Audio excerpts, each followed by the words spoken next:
He estado muerto durante 7 años, 3 meses y 16 días. El imperio simplemente no le ha informado aún a mi cuerpo. La puerta de hierro se selló detrás de mí con un sonido como de huesos al romperse, y supe entonces que nunca más volvería a ver la pálida luz del sol moribundo de Tertius Prime. Los guardias no mencionaron mis crímenes porque ya no importaban. Herejía, sedición, incumplimiento de obligaciones de diezmo, hablar contra el sobrino de un gobernador planetario que llevaba el uniforme del Astra Militarum como si fuera un disfraz de carnaval. Los cargos se difuminan en este lugar porque la culpa y la inocencia son conceptos que solo existen en el mundo de arriba, en ese reino distante donde la gente aún cree en la justicia y la redención. Aquí, en las entrañas de la penitencia máxima, solo existe la resistencia. La cámara de admisión olía a desinfectante y a sudor de miedo, una combinación que quemaba las fosas nasales y se quedaba al fondo de la garganta como una promesa de enfermedad futura. Cientos de nosotros permanecíamos en filas que se extendían más allá del alcance de los lúmenes parpadeantes, nuestras cadenas repicando en un ritmo que sonaba casi como cuentas de rosario entre los dedos de alguien desesperado.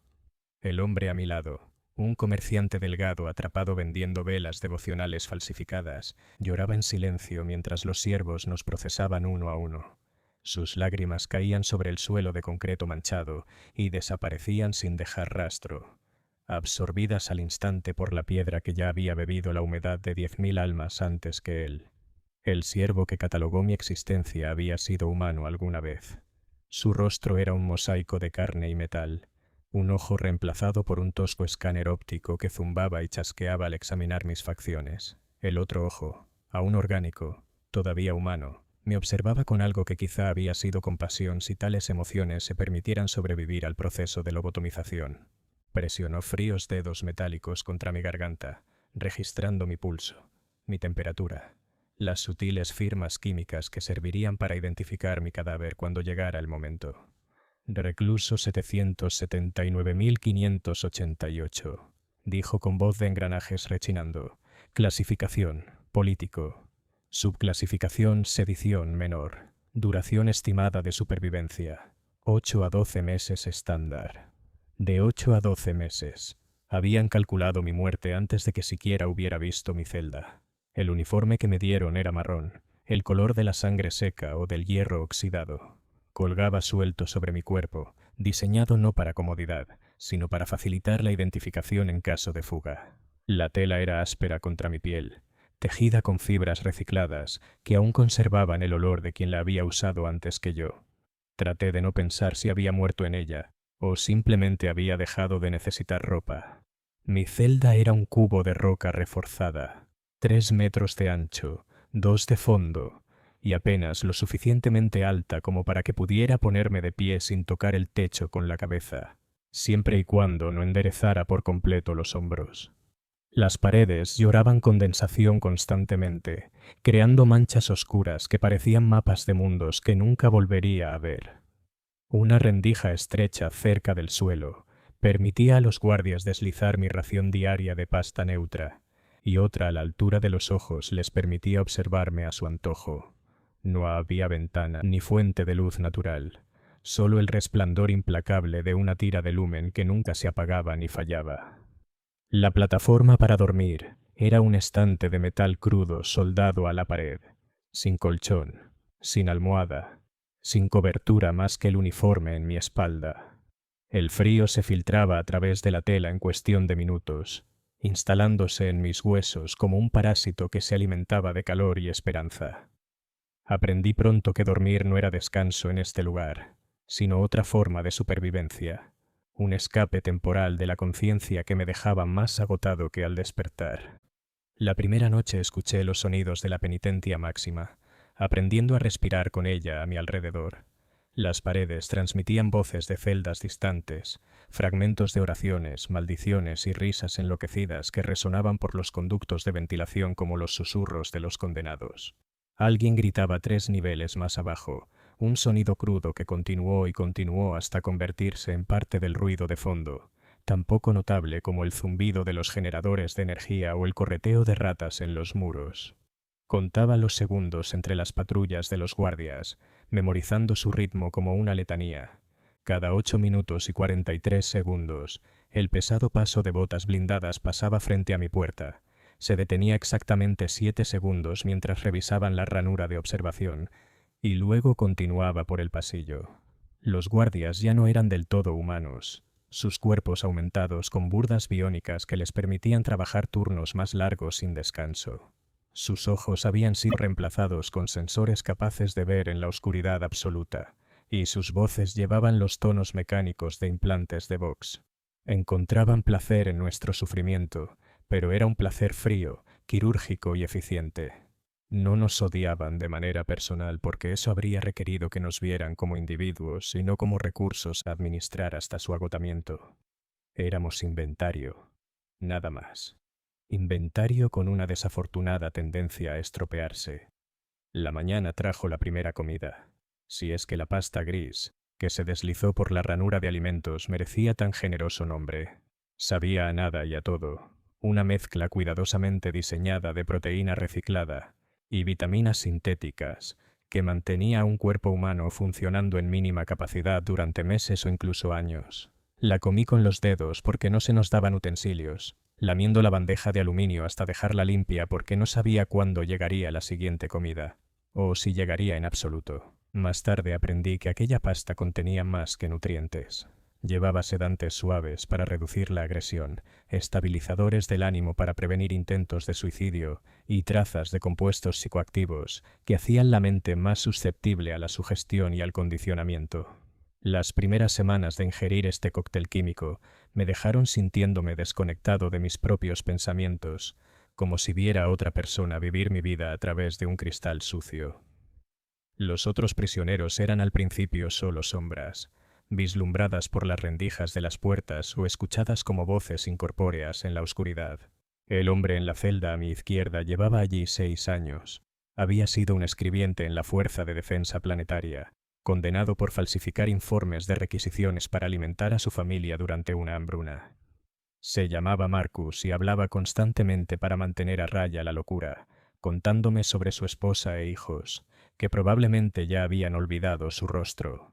El truco es recordar quién eras, me susurraba a través de la delgada pared entre nuestras celdas.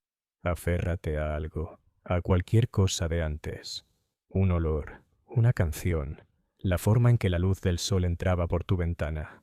El momento en que dejes ir eso, te conviertes en lo que ellos quieren que seas.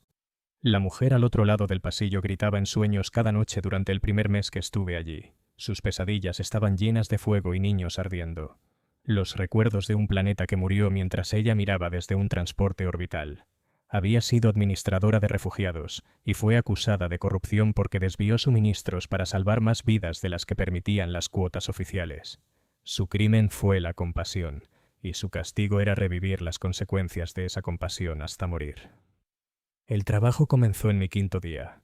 Nos despertaron antes del amanecer, lo cual no significaba nada en un lugar donde el amanecer era un concepto de otra vida, y nos hicieron marchar por corredores que se extendían más allá del horizonte de nuestra comprensión. La penitencia máxima no era solo una prisión, sino todo un complejo industrial construido en torno a la extracción eficiente de trabajo de recursos humanos desechables. El trabajo era brutal, sin sentido, y diseñado para quebrar tanto el cuerpo como el espíritu a través de la repetición y la futilidad. Mi destino fue la forja, una caverna de calor y humo, donde ensamblábamos componentes para armas que serían usadas en la conquista de mundos que nunca veríamos. La temperatura se mantenía apenas por debajo del umbral de lo que la carne humana podía soportar. Lo suficientemente caliente como para debilitarnos, pero no tanto como para matarnos rápido. El aire estaba cargado de partículas metálicas y vapores químicos que quemaban los pulmones y dejaban un sabor a monedas de cobre en la lengua. Trabajábamos en equipos de 12, nuestros movimientos coreografiados por el ritmo de la línea de producción y la amenaza siempre presente de las porras de descarga que llevaban los supervisores. Los componentes que ensamblábamos eran cosas simples: mecanismos de gatillo para rifles láser, acoplamientos de energía para motores de vehículos, chips de guía para proyectiles de artillería. Cada pieza debía cumplir especificaciones precisas, y el no mantener los estándares de calidad resultaba en castigo inmediato. Los castigos eran creativos en su crueldad. Un trabajador cuyas manos temblaban demasiado por el agotamiento podía verlas aseguradas en férulas metálicas que lo obligaban a trabajar en posiciones cada vez más dolorosas. Alguien que se quedara atrás en el ritmo de producción podía ser equipado con inyectores de estimulantes que lo mantenían consciente y funcional incluso cuando su cuerpo empezaba a apagarse por la fatiga. Los supervisores tomaban notas detalladas sobre qué castigos eran más efectivos para mejorar la productividad, tratándonos como sujetos de un gran experimento sobre la resistencia humana.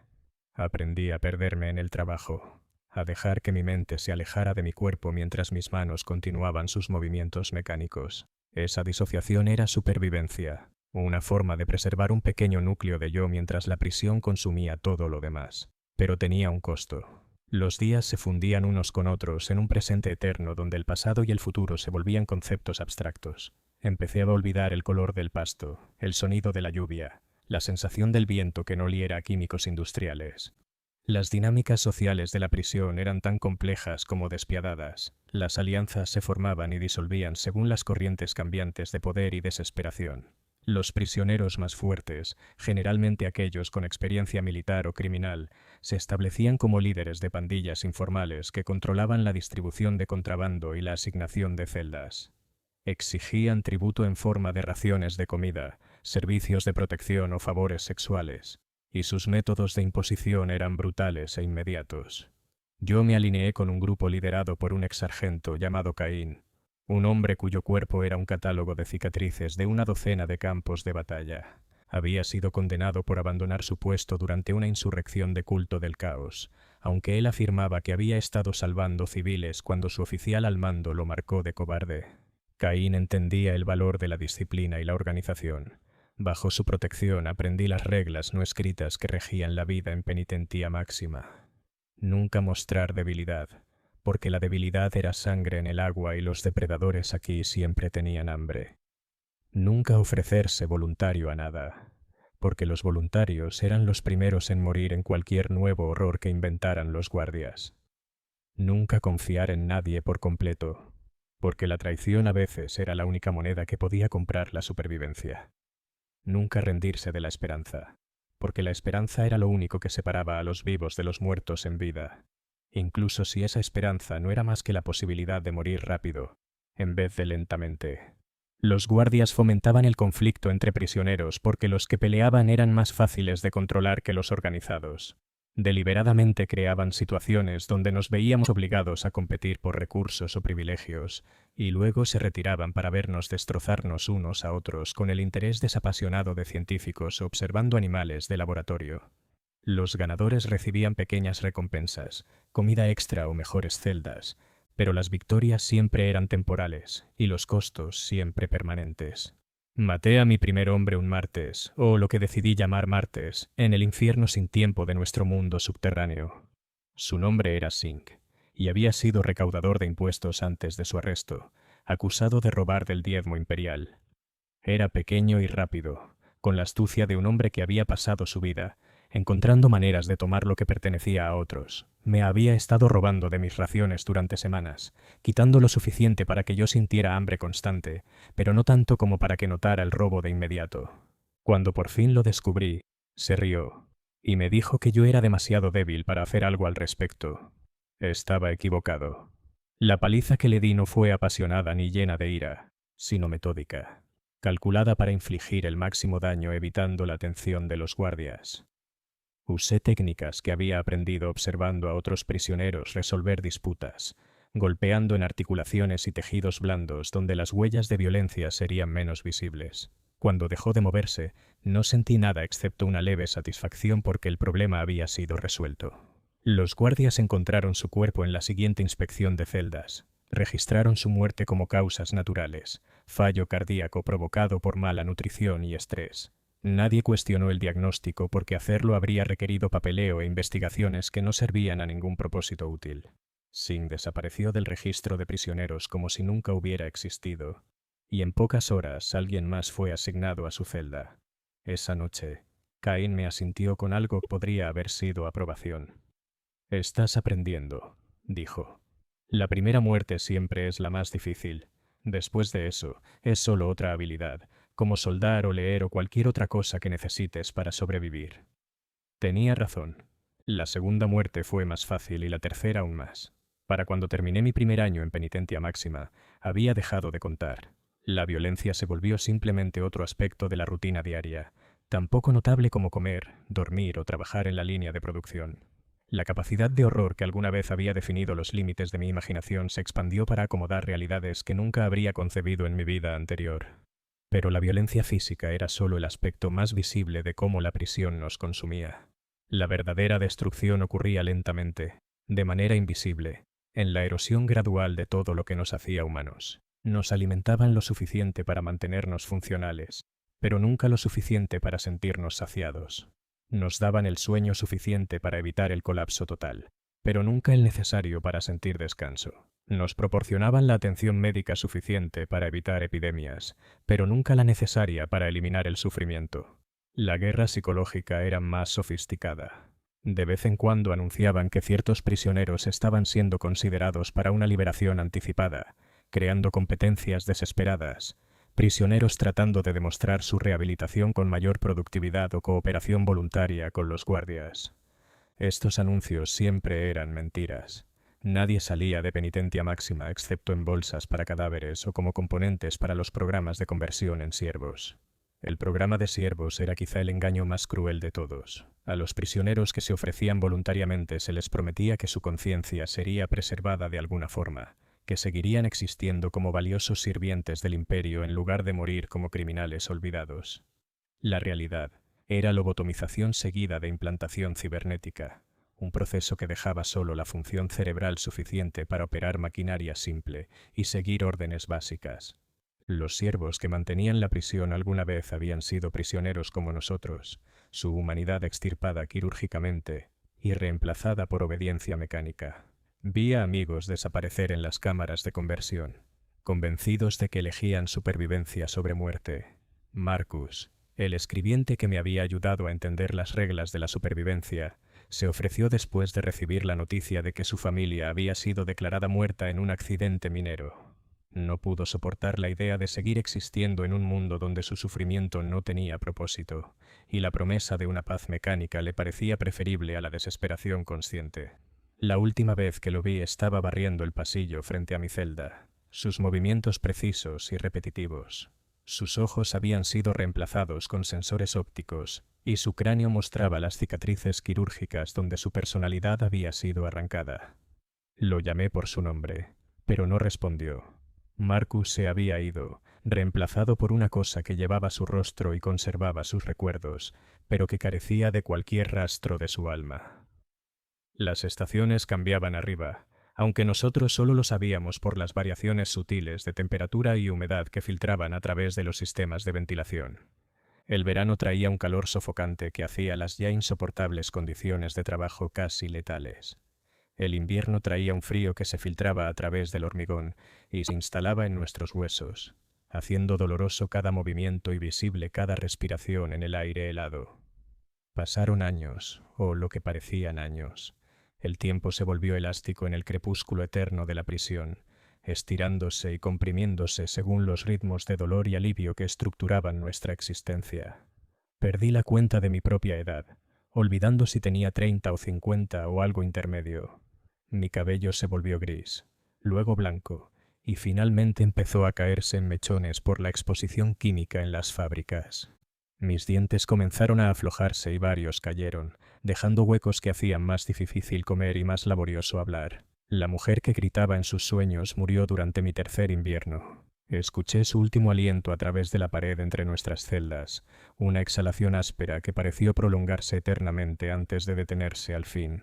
Los guardias no retiraron su cuerpo durante 2 días, y el olor a descomposición llenó todo nuestro bloque con un hedor fétido que se impregnó en todo y en todos.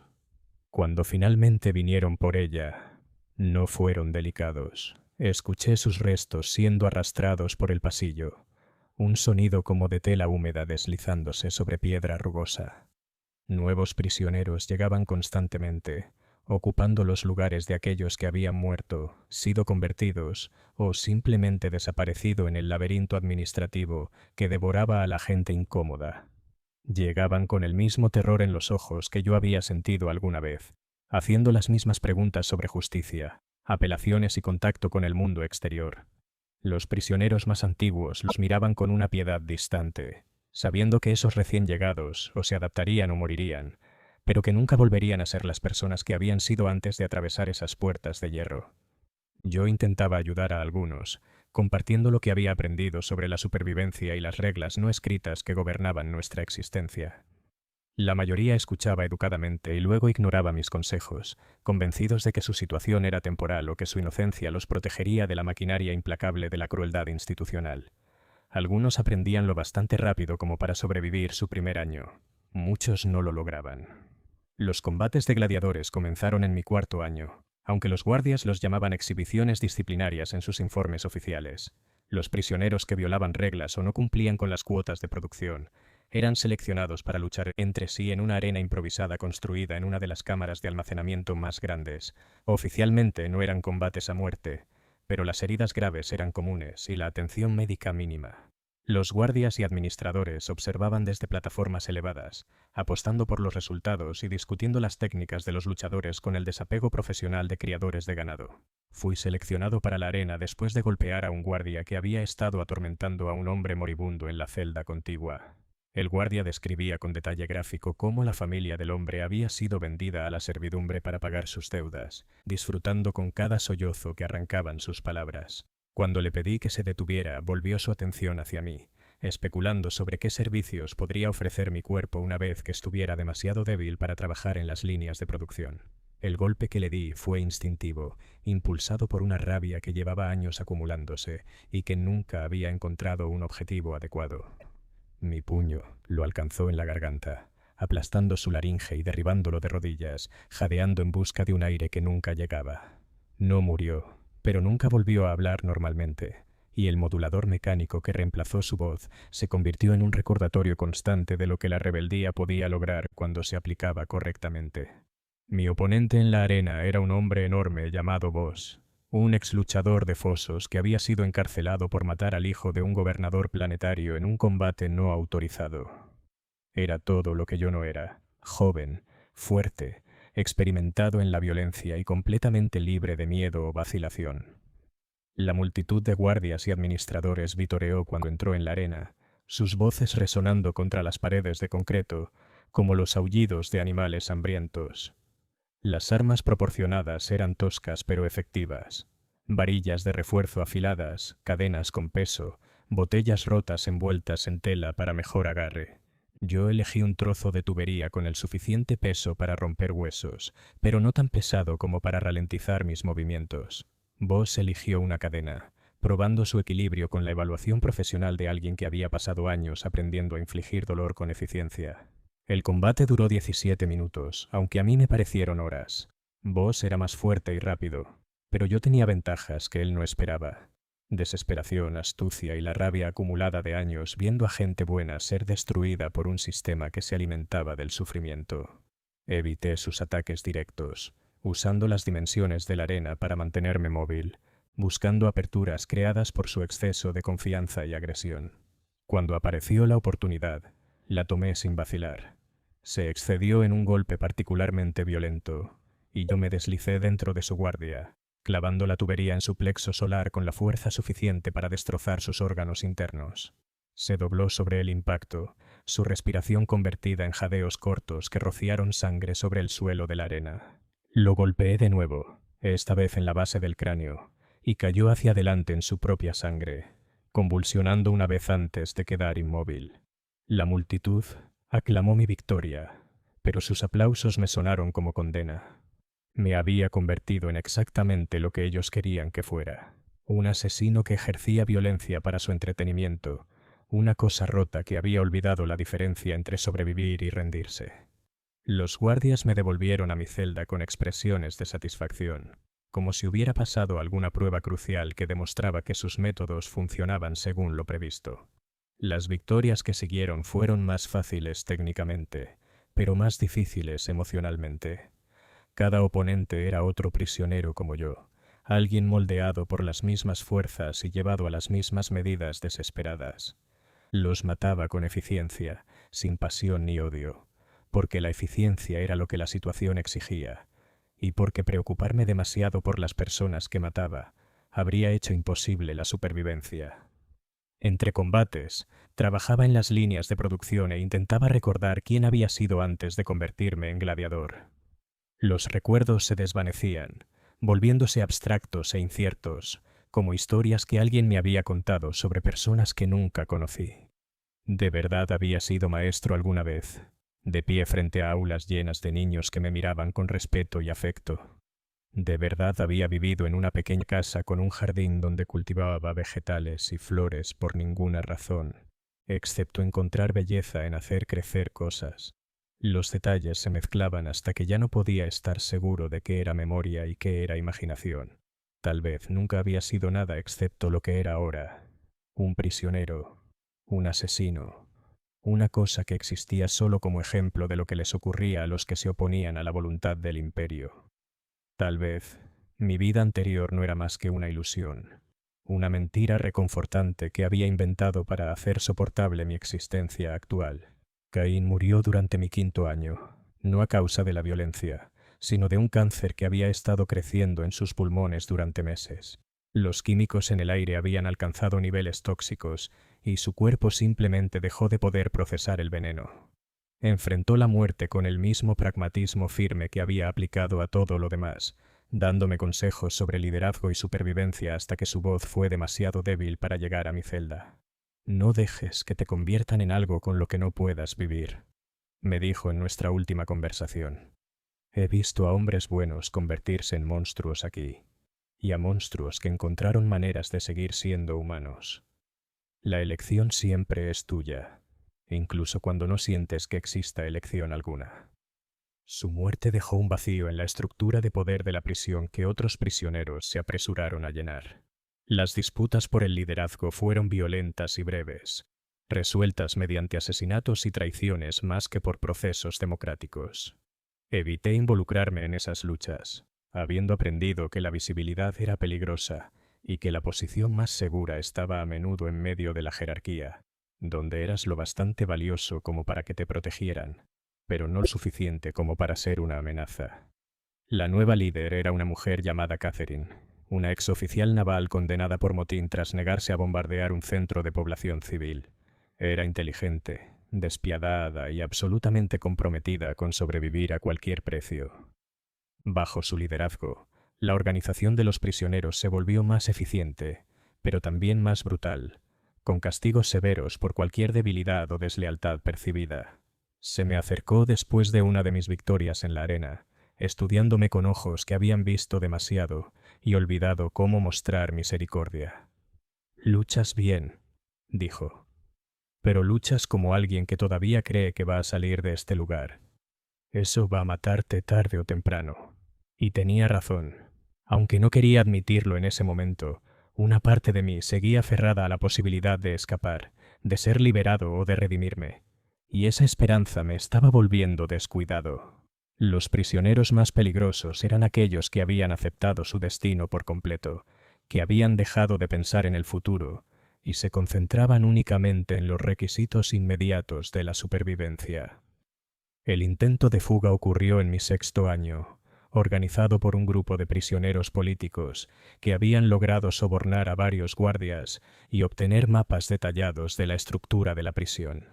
Me invitaron a unirme, reconociendo que mis habilidades de combate y mi estado físico relativamente bueno eran ventajas que podían mejorar sus posibilidades de éxito.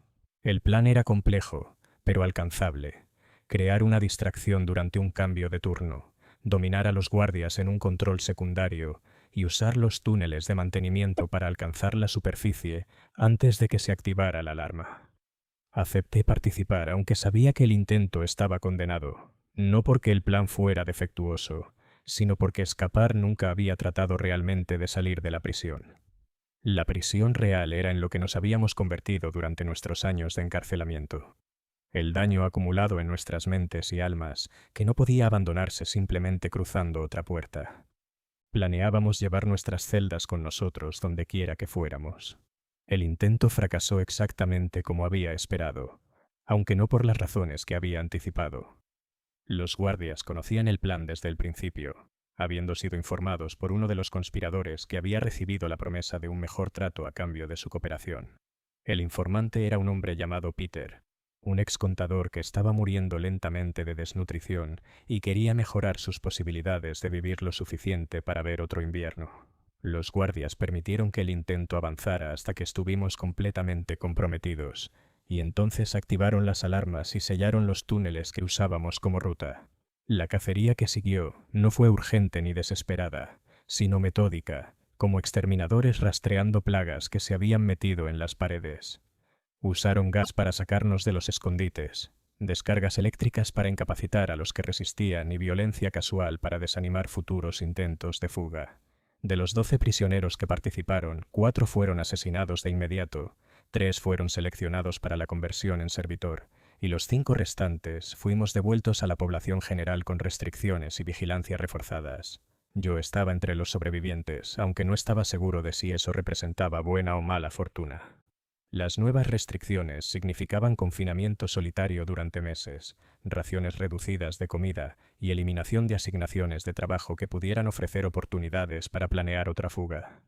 El confinamiento solitario era un tipo diferente de muerte, más lenta pero más completa que la violencia rápida de la arena. La celda era más pequeña que mi alojamiento habitual, apenas lo bastante grande como para tumbarme con los brazos extendidos, sin luz, excepto la que se filtraba por una rendija bajo la puerta, sin contacto humano, salvo la entrega diaria de comida, sin sonidos, salvo mi propia respiración y latidos, y la disolución gradual de mi cordura. Hablaba conmigo mismo constantemente, manteniendo conversaciones con personas de mi pasado que ahora existían solo en recuerdos cada vez más poco fiables. Contaba historias a las paredes, recitaba poesía que recordaba a medias de la escuela y cantaba canciones cuyos versos se habían erosionado con el tiempo y el estrés hasta que solo quedaban las melodías. La frontera entre el diálogo interno y el habla externa desapareció, y me encontraba respondiendo a voces que solo existían en mi cabeza, como si fueran personas reales, sentadas a mi lado en la oscuridad. Las alucinaciones comenzaron después del tercer mes, distorsiones visuales que se resolvían en rostros cuando no los miraba directamente, movimientos en mi visión periférica que sugerían la presencia de personas que no estaban allí, sombras que parecían tener profundidad y sustancia incluso en la oscuridad absoluta de la celda. Sabía que esas percepciones no eran reales, pero saberlo no las hacía menos vívidas ni menos perturbadoras. Cuando finalmente me devolvieron a la población general, descubrí que la prisión había cambiado de maneras que iban más allá de la simple rotación normal de prisioneros. Se habían implementado nuevas políticas, inventado nuevos castigos y diseñado nuevas formas de degradación para entretenimiento de los guardias y administradores. Los combates de gladiadores se habían expandido en un sistema completo de torneos, con eliminatorias, campeonatos y apuestas en las que participaba personal de todo el sistema penitenciario. La comida era peor, las asignaciones de trabajo más peligrosas, la atención médica más superficial. Los prisioneros morían a un ritmo acelerado, sus cuerpos incapaces de soportar las mayores exigencias y el menor apoyo. La administración parecía haber concluido que la instalación se estaba volviendo demasiado costosa de mantener y había decidido resolver el problema trabajando a los prisioneros hasta la muerte lo más rápido posible. Yo había sido seleccionado como competidor destacado en el torneo de campeonato. Mi reputación como luchador en la arena había crecido durante mi ausencia. Los otros prisioneros me miraban con expresiones que no lograba interpretar. Miedo, respeto, envidia y algo más que tal vez fuera lástima. Ellos sabían, como yo empezaba a entender, que ser bueno en la violencia en este lugar no era una ventaja, sino una maldición que eventualmente consumiría todo lo demás que uno pudiera haber sido. El torneo estaba estructurado como una serie de combates eliminatorios, donde los ganadores avanzaban para enfrentar a oponentes cada vez más peligrosos hasta que solo quedara un luchador en pie. Los premios por la victoria eran insignificantes, raciones adicionales de comida, mejores asignaciones de celda y la promesa de reducción de condena que todos sabíamos jamás sería cumplida. El verdadero propósito era el entretenimiento, un espectáculo gladiatorio que permitía a los guardias apostar, mientras veían a los prisioneros destrozarse unos a otros para su diversión. Mi primer oponente fue un joven llamado David, apenas de 20 años, condenado por evadir el servicio militar durante una movilización planetaria. Llevaba menos de un año en la prisión, y su cuerpo aún mostraba señales de la vida que había llevado antes de su arresto. Se movía como alguien que nunca había aprendido a pelear de verdad, confiando en la desesperación y la adrenalina más que en la técnica y la experiencia. Lo maté rápido, eficientemente y sin placer. La multitud vitoreó, pero sus voces me parecieron distantes e irrelevantes, como ruido de fondo proveniente de otra habitación. Había cruzado una línea invisible durante mis meses en aislamiento, y las respuestas emocionales que antes hacían difícil la violencia ya no estaban disponibles para mí. No sentí nada cuando murió, salvo una leve satisfacción de que el problema había quedado resuelto. Los combates posteriores siguieron el mismo patrón. Oponente tras oponente, cada uno desesperado y asustado, y al final insuficiente para sobrevivir. Los eliminaba con una precisión cada vez más mecánica, mis movimientos volviéndose más eficientes mientras eliminaba todo lo que no fuera esencial para ganar. Las multitudes crecían y se volvían más entusiastas a medida que se difundía por toda la instalación el progreso del torneo. La pelea final fue contra Catherine, la oficial naval que había tomado el lugar de Caín como líder de la organización de prisioneros. Era mayor, más experimentada y completamente despiadada, tanto en el liderazgo como en el combate. Más importante aún, ya no tenía nada que perder, habiendo abandonado hacía tiempo cualquier esperanza de supervivencia o redención en favor de la simple resistencia. Uno de los dos saldrá caminando, me dijo mientras nos preparábamos para la lucha. El otro se convertirá en abono para las malas hierbas del cementerio de la prisión. Pero de cualquier manera, los dos ya estamos muertos. Morimos el día que cruzamos esas puertas. Todo lo que ha pasado desde entonces es solo el cuerpo poniéndose al día. Y tenía razón. Y ese conocimiento me liberó de las últimas cadenas de la conciencia y la humanidad.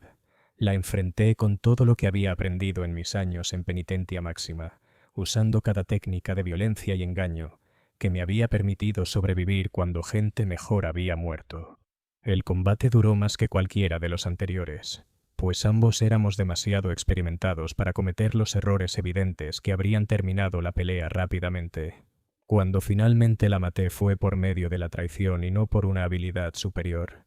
Fingí una herida que la llevó a bajar la guardia el tiempo suficiente para colocarme en posición de asestar un golpe mortal. El impacto le dio en la sien, aplastando el hueso y empujando fragmentos hacia su cerebro. Cayó sin emitir sonido, su rostro sin mostrar sorpresa ni acusación, solo la expresión distante de alguien que llevaba mucho tiempo esperando ese momento. La multitud estalló en celebración, sus vítores rebotando contra las paredes de concreto como los gritos de los condenados. Yo permanecí de pie sobre el cuerpo de Catherine, cubierto de su sangre y de la mía, sin sentir absolutamente nada. El torneo había terminado, el campeonato era mío, y nada de eso importaba, porque todos ya estábamos muertos desde el principio. Esa noche me devolvieron a mi celda con promesas de recompensas y mejores condiciones que sabía eran mentiras. El torneo había cumplido su propósito: brindar entretenimiento a los guardias y demostrar a los demás prisioneros lo que ocurría con quienes se volvían demasiado hábiles en la violencia. Continuaría luchando cuando me llamaran. Seguiría matando a quien me pusieran enfrente, hasta que me volviera demasiado viejo o demasiado dañado para ser útil y fuera eliminado en silencio. Los años que siguieron se mezclaron en una masa indistinguible de violencia rutinaria y desesperación agotadora.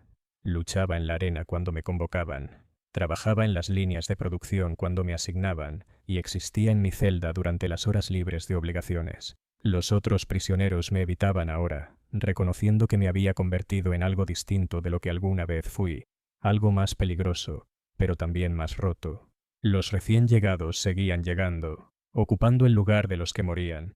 Eran convertidos o simplemente desaparecían en la maquinaria administrativa que procesaba el sufrimiento humano con eficiencia industrial. Los observaba pasar por las mismas etapas de adaptación o destrucción que yo había vivido, pero no sentía conexión alguna con sus luchas ni ofrecía ayuda o consejo. Su supervivencia o muerte me eran irrelevantes. porque la supervivencia misma había dejado de tener significado. Los sueños, cuando llegaban, no eran de libertad, venganza o justicia, sino de simple inexistencia. Soñaba con disolverme en las paredes de mi celda, volverme parte de la piedra y del metal que nos contenía a todos. Soñaba con olvidar mi nombre, mi historia, mi rostro en cualquier espejo que aún pudiera reflejar algo en este lugar. Soñaba con la paz, la que solo llega cuando la conciencia se detiene al fin y la carga de la identidad se aligera de unos hombros que la han llevado demasiado tiempo. Pero la conciencia persistía, terca e indeseada, arrastrándome por cada día y cada noche, con una regularidad mecánica. Mi cuerpo seguía funcionando a pesar del daño acumulado de años de mala nutrición, exposición química y violencia constante. Mi mente seguía procesando estímulos y formando recuerdos, aunque las experiencias registradas fueran tan parecidas entre sí que no valía la pena recordarlas. Medía el tiempo ya no en días o meses, sino en muertes. Las muertes de oponentes en la arena, de compañeros de celda por enfermedad, violencia o simple agotamiento. Las muertes de partes de mí mismo que alguna vez parecieron esenciales, pero que resultaron prescindibles cuando la supervivencia lo exigía. Cada muerte era una marca en un calendario invisible que registraba mi viaje de ser humano a algo más, algo que conservaba forma humana, pero había olvidado su propósito. Los administradores a veces visitaban mi celda, estudiándome con el interés clínico de científicos que observan un experimento exitoso. Me hacían preguntas sobre mis experiencias, mis observaciones de las condiciones de la prisión, mis recomendaciones para mejorar la eficiencia del proceso correccional. Respondía con sinceridad porque la verdad requería menos esfuerzo que la mentira, y porque la diferencia entre ambas se había borrado en un lugar donde ninguna tenía importancia. «Te has adaptado de forma notable», me dijo uno de ellos durante una entrevista particularmente larga. «La mayoría de los prisioneros o se quiebran por completo o mantienen suficiente resistencia como para ser problemáticos. Tú has encontrado el equilibrio óptimo entre obediencia y funcionalidad». Le pregunté qué significaba eso, aunque sospechaba ya la respuesta. «Significa que te has convertido en exactamente lo que el sistema fue diseñado para producir», dijo. «Un ser humano al que se le ha despojado de todo lo que hace posible resistirse, pero que conserva suficiente capacidad cognitiva para cumplir funciones útiles. Eres el modelo para el futuro del sistema correccional imperial». Estaba orgulloso de lo que habían logrado, orgulloso de la transformación que habían operado sobre mi carne y mi alma. Yo era su obra maestra, la prueba de que cualquier conciencia humana podía ser descompuesta y reconstruida de acuerdo a las necesidades institucionales. El hombre que había sido antes de mi arresto había desaparecido por completo, sustituido por algo que se le parecía, pero que no compartía ninguna de sus características esenciales. Esa noche me recosté en mi plataforma metálica e intenté recordar cómo lucía antes de convertirme en prisionero. El rostro que apareció en mi memoria era genérico, irrelevante, quizá imaginario. No podía recordar el color de mis ojos, la forma de mi nariz, ni la manera en que mi boca se movía al sonreír. La persona que había llevado ese rostro me resultaba ahora un extraño, alguien cuyos motivos y deseos eran tan ajenos como los de una especie alienígena. La revelación final llegó en mi 10º año en penitencia máxima, aunque el momento exacto quizá fuera otro, pues el tiempo había perdido casi todo significado para entonces. Un nuevo administrador llegó para hacerse cargo de la instalación, una mujer joven, con un entusiasmo fresco que sugería que aún no había aprendido a ver a los prisioneros como otra cosa que no fueran seres humanos que habían cometido errores. Instituyó reformas, mejor comida, atención médica más cuidada, programas educativos destinados a preparar a los internos para una eventual liberación. Los cambios fueron modestos pero notables, y por primera vez en años sentí algo que podía ser esperanza agitándose en lo profundo de mi conciencia. Quizá la redención fuera posible después de todo. Quizá la persona que fui antes de mi arresto no estaba del todo muerta, sino dormida, esperando las condiciones adecuadas para emerger desde algún rincón oscuro de mi mente, que aún recordaba lo que era ser humano. La nueva administradora, cuyo nombre era Elena Vázquez, pidió reuniones individuales con los prisioneros de largo encierro para evaluar su potencial de rehabilitación. Cuando llegó mi turno, me encontré sentado frente a ella, en una pequeña oficina decorada con plantas y fotografías de mundos donde la luz del sol aún caía sobre cosas verdes que crecían.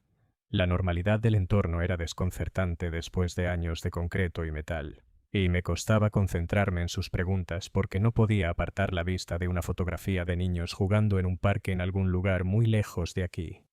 «Has estado aquí más tiempo que casi cualquiera», me dijo, consultando un archivo que contenía la documentación acumulada de mi década en cautiverio. 10 años, 4 meses, 17 días. Ese es un tiempo inusualmente largo para alguien con tu clasificación original. Servicio. Ella lo llamó servicio, como si mi encarcelamiento hubiera sido una forma de empleo en lugar de un castigo. Me pregunté si realmente lo creía o si simplemente usaba un lenguaje que hacía su trabajo más soportable. «¿Qué te gustaría hacer si fueras liberado?», preguntó, con una voz que transmitía una sinceridad que parecía genuina, pero que me resultaba peligrosa.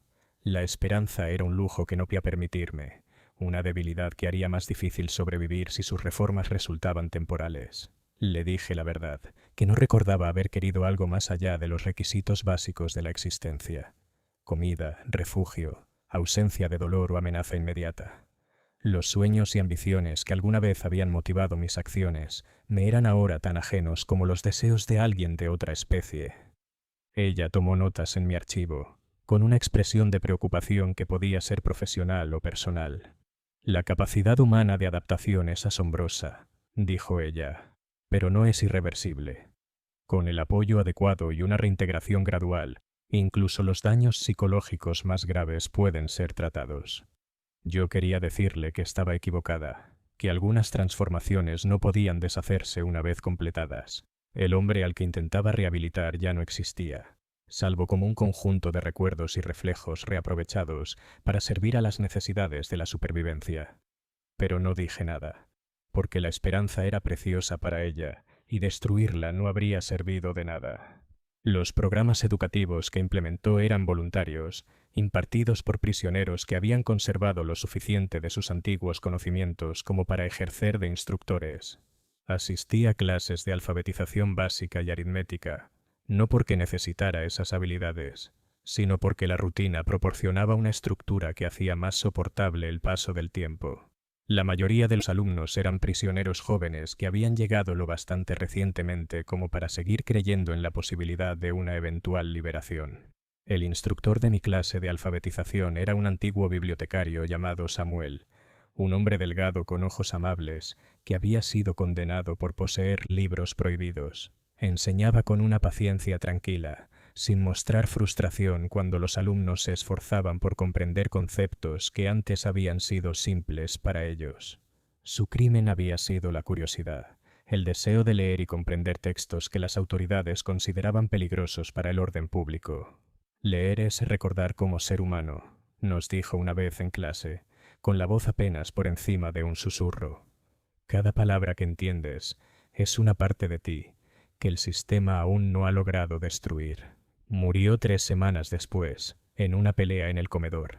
Le golpearon la cabeza con una bandeja de metal, un preso que quería su ración extra de comida. Los programas educativos continuaron con nuevos instructores, pero algo esencial se había perdido con la muerte de Samuel. Los sustitutos enseñaban la mecánica de la alfabetización sin comprender su significado más profundo, convirtiendo la educación en otra forma de trabajo en lugar de un camino de regreso a la humanidad. La administradora Vázquez duró 8 meses antes de ser reasignada a deberes más acordes con su temperamento y experiencia. La razón oficial fue la falta de presupuesto, que requería un enfoque de gestión más eficiente. Pero todos entendimos la verdadera explicación. La compasión era cara, y el imperio tenía recursos limitados para desperdiciar en la rehabilitación de personas que nunca volverían a ser ciudadanos útiles. Su reemplazo fue el coronel Marcus Thorne, un exoficial de la policía militar que se había ganado su reputación gestionando campos de prisioneros de guerra durante la tercera campaña de Tarsus. Llegó con un mandato de reducir los costos operativos mientras mantenía los niveles de productividad, y sus métodos reflejaban la brutalidad directa de alguien que veía a los prisioneros como combatientes enemigos en lugar de ciudadanos que habían cometido errores. Las reformas instituidas por la administradora Vázquez fueron revertidas en cuestión de días tras la llegada de Thorne. Las raciones de comida volvieron a niveles de subsistencia. La atención médica pasó a ser únicamente de emergencia y los programas educativos fueron eliminados por completo en favor de turnos de trabajo ampliados. Los torneos gladiatorios fueron restablecidos y ampliados, con mayor frecuencia y estructuras de premios más elaboradas, diseñadas para fomentar la máxima participación de los prisioneros. La rehabilitación es un lujo que no podemos permitirnos, anunció Thorne durante su primer discurso a la población carcelaria. Su propósito aquí no es convertirse en mejores personas, sino servir al imperio mediante trabajo productivo hasta que sus condenas se completen o su utilidad expire.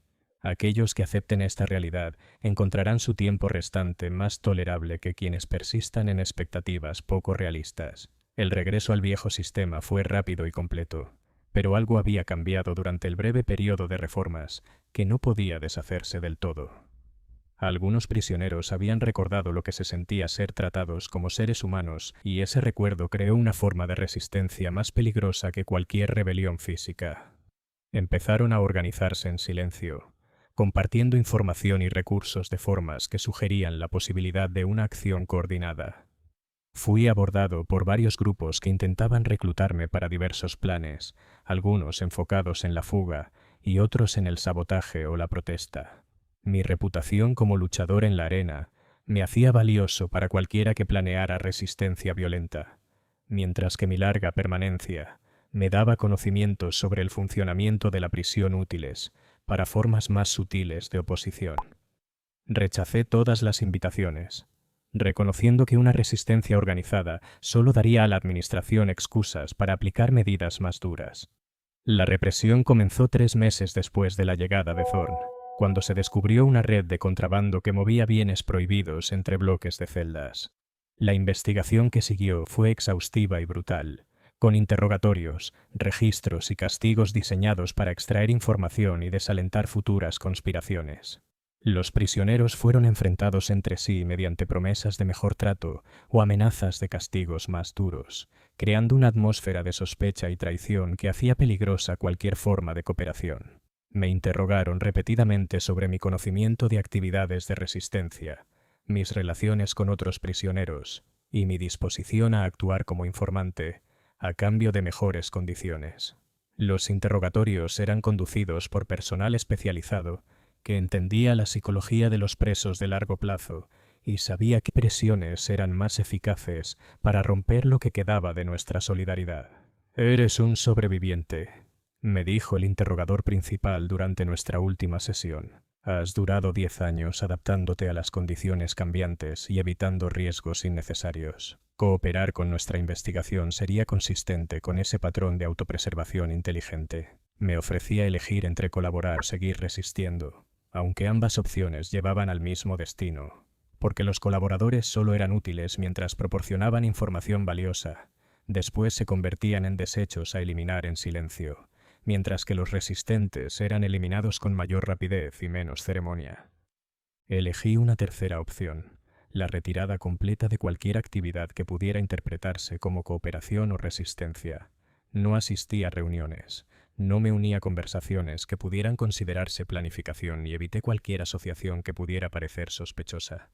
Trabajaba cuando me asignaban, luchaba cuando me convocaban y existía en mi celda el resto del tiempo como una máquina apagada entre períodos de operación. Esta estrategia de invisibilidad estratégica resultó eficaz para evitar la atención oficial, pero tuvo como costo un aislamiento completo de lo que quedaba de la comunidad de prisioneros. Otros internos empezaron a evitarme, inseguros de si me había convertido en informante o simplemente había perdido la cordura por completo. Me volví un fantasma en la prisión. Presente pero sin participar, vivo pero sin realmente vivir. La red de resistencia fue finalmente destruida mediante una combinación de investigación y traición. Sus miembros fueron ejecutados o trasladados a instalaciones con condiciones aún más duras. La administración celebró su victoria con nuevas restricciones al movimiento y la comunicación de los prisioneros, implementando medidas de vigilancia que hacían casi imposible cualquier asociación no autorizada. El coronel Thorne me convocó a su oficina tras la caída de los últimos conspiradores, observándome con la expresión calculadora de un hombre que intenta resolver un rompecabezas que no encaja del todo en sus categorías habituales de comprensión. 43 prisioneros estuvieron implicados en actividades de resistencia, dijo, leyendo de un informe sobre su escritorio. 43 individuos que eligieron arriesgarlo todo por la ilusión de libertad, de dignidad o por cualquier concepto que creyeron que valía la pena morir por él. Tú no estabas entre ellos a pesar de tener tanto las habilidades como las relaciones que te habrían convertido en un recluta valioso. Hizo una pausa, esperando que explicara mi ausencia en la conspiración, pero yo no tenía nada que decir que satisficiera su curiosidad sin crearme nuevos problemas. La inteligencia sugiere que eres o el prisionero más inteligente de esta instalación o el más roto, continuó. En cualquier caso, representas un dato útil para comprender la adaptación a largo plazo en entornos correccionales. Serás transferido al ala de investigación para observación y pruebas prolongadas. El ala de investigación estaba ubicada en los niveles más profundos de penitencia máxima, accesible solo a través de puestos de control de seguridad que requerían múltiples formas de autorización. Los prisioneros allí eran sujetos de experimentos en curso, diseñados para mejorar la eficiencia de las técnicas de rehabilitación, castigo y control. Algunos eran voluntarios a quienes se les había prometido mejores condiciones a cambio de participar. Otros simplemente eran seleccionados en función de características que los hacían adecuados para ciertos protocolos de investigación. Mis nuevos alojamientos eran una mejora con respecto a las celdas estándar: más espacio, mejor iluminación, control de temperatura e incluso una pequeña ventana que mostraba una vista de las cavernas subterráneas donde funcionaban sin descanso los equipos de procesamiento de desechos y generación de energía. Las mejoras no eran gestos de amabilidad, sino necesidades prácticas para mantener a los sujetos de investigación en condiciones óptimas durante períodos prolongados. Las pruebas comenzaron de inmediato, conducidas por equipos de especialistas que medían desde tiempos de reacción y capacidad cognitiva hasta respuestas al estrés y tolerancia al dolor. Estaban mapeando los cambios que 10 años de encarcelamiento habían producido en mi mente y cuerpo, documentando con precisión científica la transformación de ciudadano funcional a artefacto institucional. Los exámenes físicos revelaron el daño acumulado de una década respirando aire cargado de químicos, comiendo comida sintética y soportando violencia frecuente. Mis pulmones mostraban cicatrices de contaminantes industriales. Mis huesos habían perdido densidad por la mala nutrición y mi sistema nervioso exhibía patrones de hipervigilancia típicos de veteranos de combate. Era un catálogo de lesiones institucionales. Un registro vivo de lo que la exposición prolongada a ambientes correccionales podía lograr. Las evaluaciones psicológicas fueron más complejas, con pruebas diseñadas para medir empatía, conexión social, razonamiento moral y capacidad de respuesta emocional. Los investigadores parecían particularmente interesados en mi capacidad de violencia y en los mecanismos psicológicos que me permitían matar a otros prisioneros sin mostrar aparente angustia emocional. Administraban escenarios y simulaciones que me obligaban a elegir entre la autopreservación y el bienestar de otros, registrando cuidadosamente mis respuestas y la lógica detrás de ellas. «Fascinante», murmuró uno de los investigadores al revisar mis resultados. Erosión completa de las restricciones morales convencionales, pero no a través de psicopatía o desarrollo de personalidad antisocial. Las inhibiciones simplemente han sido reemplazadas por consideraciones más prácticas. Ética centrada en la supervivencia en lugar de ética centrada en lo social. Me estudiaban como a un espécimen, documentando la transformación exitosa de un ser humano en algo más útil para fines institucionales. Me había convertido en prueba de que sus métodos funcionaban. Evidencia de que cualquier individuo podía ser descompuesto y reconstruido según las necesidades administrativas si el proceso se aplicaba con suficiente paciencia y pericia. Los otros sujetos de investigación estaban en distintas fases de la transformación que yo había completado. Algunos eran recién llegados que aún conservaban lo suficiente de sus personalidades originales como para resistir los protocolos de prueba. Otros estaban más avanzados, mostrando el tipo de cumplimiento mecánico que indicaba una adaptación institucional exitosa. Unos pocos habían progresado incluso más allá de mi nivel de modificación, convirtiéndose esencialmente en máquinas biológicas que respondían a estímulos sin rastro alguno de pensamiento o sentimiento independiente. La doctora Elena Cross, investigadora principal de mi caso, explicó el propósito de su trabajo durante una de nuestras entrevistas regulares. Era una mujer delgada, de cabello prematuramente encanecido y con una concentración intensa que sugería una implicación personal en su investigación más allá de la obligación profesional.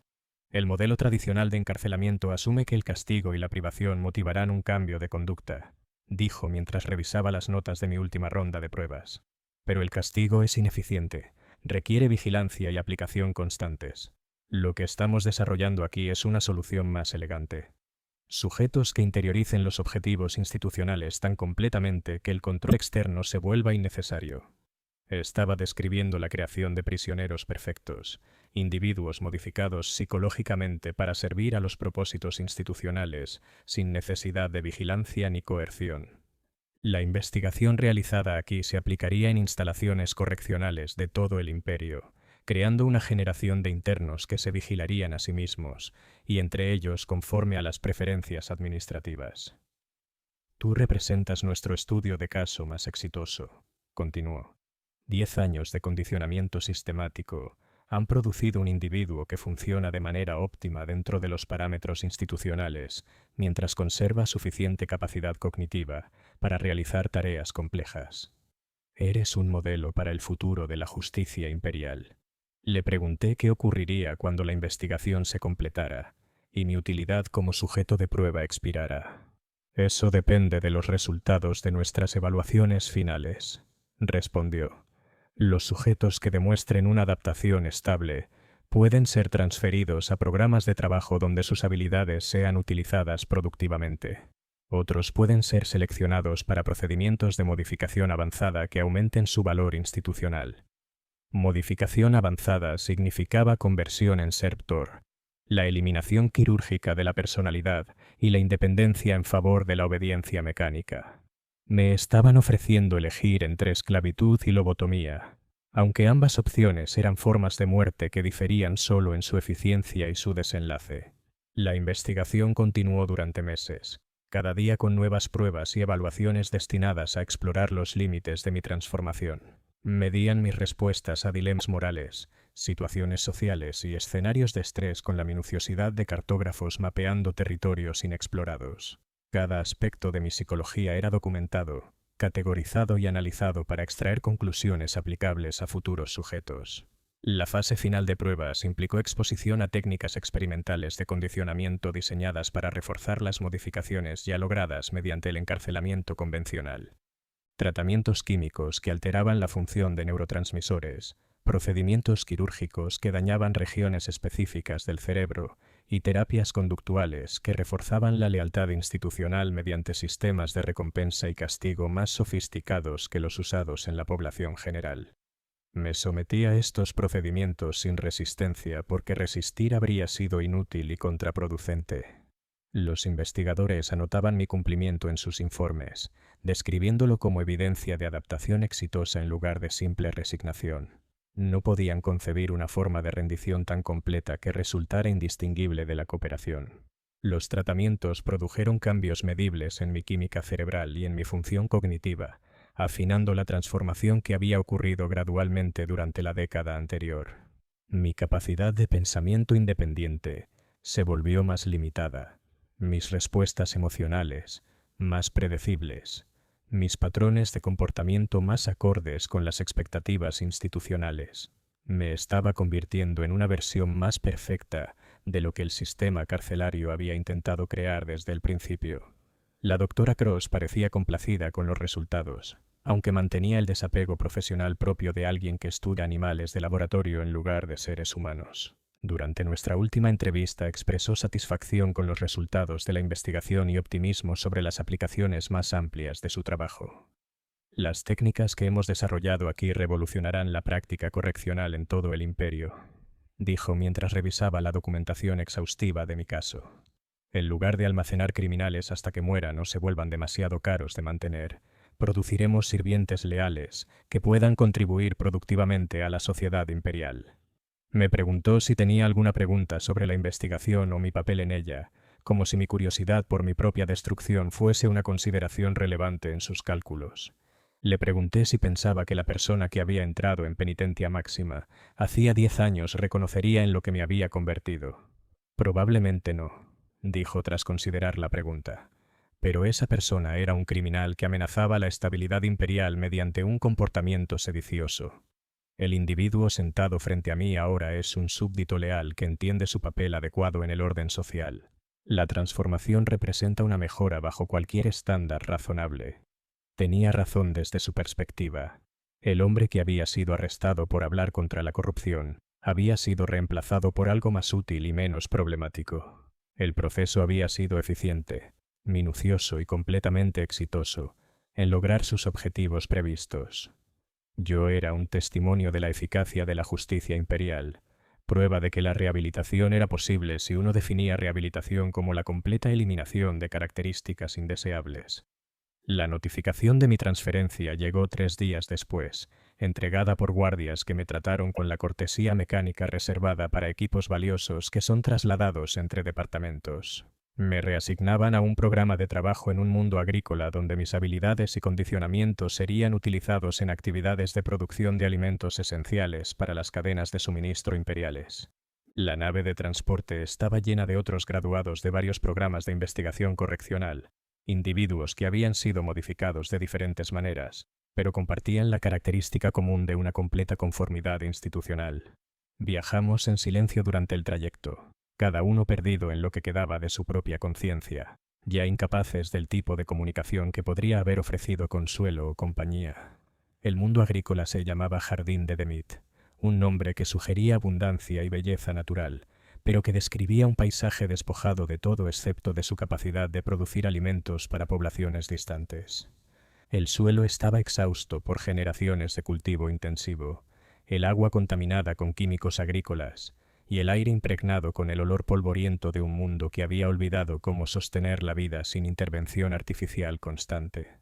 Los campos de trabajo estaban esparcidos por toda la superficie planetaria, cada uno dedicado a un aspecto diferente de la producción de alimentos: cultivo de granos, síntesis de proteínas, extracción de nutrientes de desechos orgánicos. Los trabajadores eran una mezcla de siervos por contrato, colonos penales y sujetos de investigación como yo, todos modificados de distintas formas para maximizar su productividad y minimizar sus requerimientos de mantenimiento. Me asignaron al Campamento 17, una instalación especializada en el cultivo de algas ricas en proteínas en vastos lagos artificiales que se extendían más allá del horizonte. El trabajo era repetitivo y agotador. Implicaba el mantenimiento de complejos sistemas de filtración que mantenían saludables a las poblaciones de algas mientras extraían los nutrientes que eventualmente se convertirían en alimentos procesados para los ciudadanos imperiales en mundos más afortunados. Los otros trabajadores eran en su mayoría silenciosos, sus personalidades borradas o reprimidas hasta el punto en que la conversación no era posible ni necesaria. Trabajábamos según horarios programados en implantes que regulaban nuestros ciclos de sueño, la ingesta de nutrientes y el rendimiento laboral con precisión mecánica. Los administradores del campo eran pocos porque la supervisión extensa era innecesaria cuando los trabajadores habían sido condicionados para vigilarse a sí mismos. Los días se desdibujaron en meses, los meses en años mientras cumplíamos nuestras funciones asignadas con la fiabilidad de una maquinaria biológica. Yo mantenía los sistemas de filtración, cosechaba las algas y procesaba los nutrientes conforme a protocolos que se habían quemado en mi memoria mediante la repetición y el refuerzo. El trabajo era mi existencia, y la existencia era el trabajo. Un bucle cerrado perfecto que no requería motivación externa ni recompensa. A veces, en los breves momentos entre el sueño y la vigilia, recordaba fragmentos de sueños que parecían provenir de la vida de otra persona. Imágenes de luz solar atravesando ventanas sobre pisos de madera, el sonido de niños riendo, el sabor de comida preparada con cuidado en lugar de diseñada para la eficiencia. Estos recuerdos se sentían como mensajes de un fantasma, comunicaciones de alguien que había muerto hacía tanto tiempo que incluso su nombre había sido olvidado. Pero los sueños siempre se desvanecían, disolviéndose bajo la luz dura de la mañana y las exigencias inmediatas de otro día de trabajo.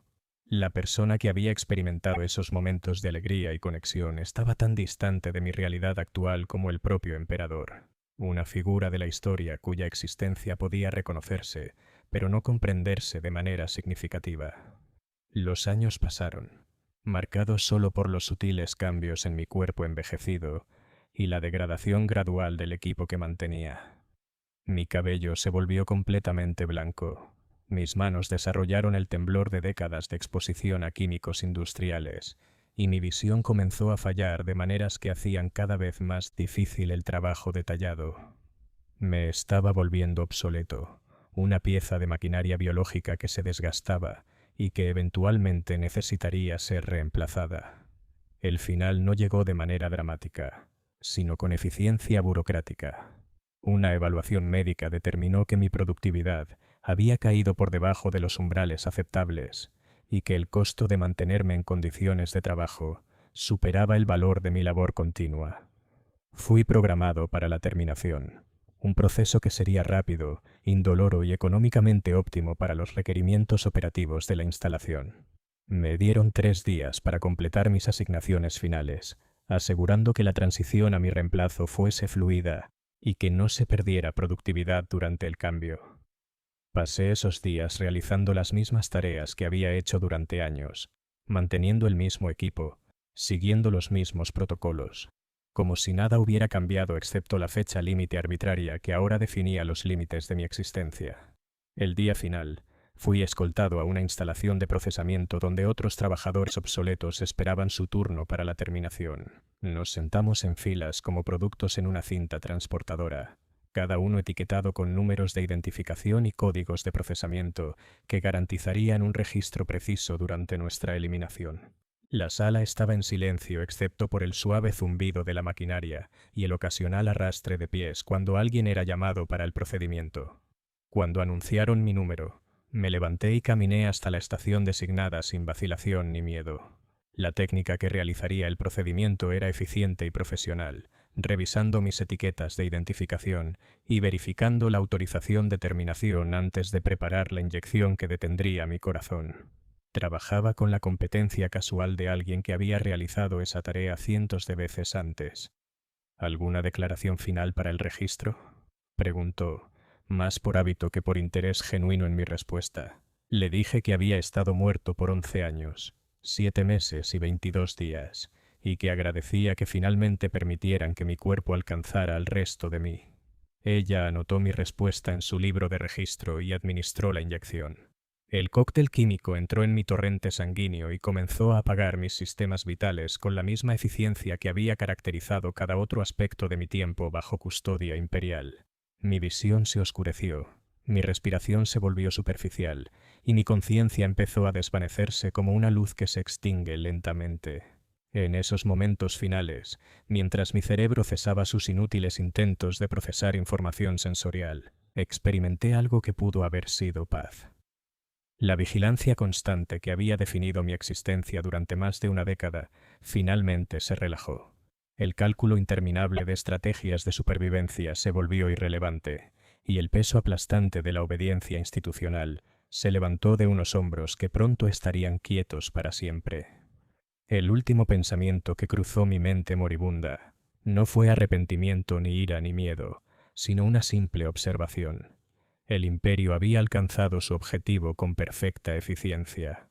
El hombre que alguna vez creyó en la justicia y habló contra la corrupción había desaparecido por completo, reemplazado por algo que había servido fielmente a los intereses imperiales hasta que su utilidad expiró.